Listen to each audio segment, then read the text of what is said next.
Europe 1, 6h46, nous ouvrons le kiosque d'Europe 1 avec vous, Thomas Soto. Et Julie, ce sont deux ministres qui, chacun à leur manière, tiennent le haut du pavé dans la presse ce matin. Alors c'est d'abord Vincent Peillon.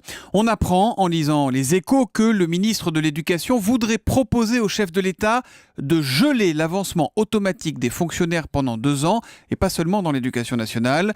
Une mesure qui permettrait d'économiser 1,2 milliard par an. C'est la piste explosive pour Metro News. Officiellement, le cabinet du ministre dément, mais l'idée semble bien être dans l'air. Voilà pour Vincent Peillon. Et alors l'autre ministre qui fait parler de lui, c'est qui ? Qui fait parler d'elle, puisqu'il s'agit de Christiane Taubira. Les pressions de Taubira suscitent un tollé, titre Le Figaro, qui évoque une tentative d'éviction du procureur général de Paris, François Faletti, pour incompatibilité de sensibilité politique avec la ministre. Alors Le Figaro raconte l'indignation de l'opposition et des magistrats, ahurissant pour l'Union syndicale des magistrats, une pression détestable pour le syndicat de la magistrature. C'est une faute politique, un faux pas, écrit Le Parisien sur le même sujet, qui nous résume le problème en une phrase finalement. François Faletti, nommé sous l'ère Sarkozy, est considéré comme un magistrat de droite. Alors la chancellerie ne nie pas qu'il a bien été convoqué il y a quelques jours, mais elle se justifie. À 15 mois de sa retraite, un poste vacant qui lui permettait en plus de prolonger ses fonctions de 3 ans lui a été proposé. Il a refusé, dont acte. Une affaire qui révèle en tout cas une chose, écrit le journal, la nomination des hauts magistrats demeure une préoccupation majeure du pouvoir. Mais c'est pas nouveau ça. Et sinon, Thomas Sinon, je résiste pas au plaisir de vous présenter un dessin en une de l'Opinion. Le quotidien revient sur la décision prise par le Conseil d'État d'annuler le délai de 15 minutes entre la commande et la prise en charge d'un client par les VTC. Axel de Tarlet nous en parlait. Le titre, c'est Liberté d'entreprendre 1, taxi 0. Et le dessin, donc, on voit François Hollande sur un scooter avec comme passagère une jolie blonde, qui ressemble à une actrice, si vous voyez ce que je veux dire, Julie. Non. Julie, Oui. oui.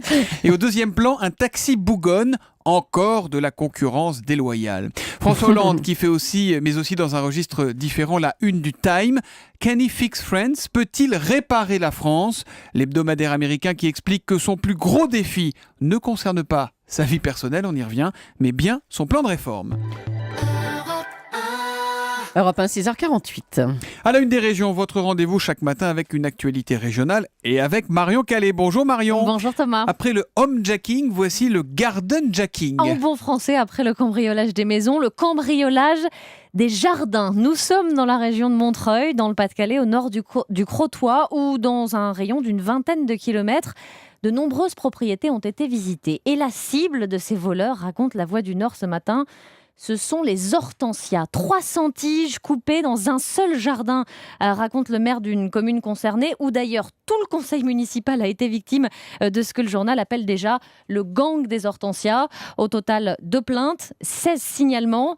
La gendarmerie enquête et le parquet de Boulogne-sur-Mer s'amuse. Il n'y a ni plan de sauvegarde, ni alerte enlèvement, dit la procureure adjointe dans La Voix du Nord. N'empêche, ces vols à répétition intriguent forcément. Pourquoi donc s'en prendre à ces plantes? Oui, pourquoi curieux. faire? Eh bien, une hypothèse dans le journal, c'est l'utilisation de ces fleurs d'hortensia à la place de la marijuana dans les joints.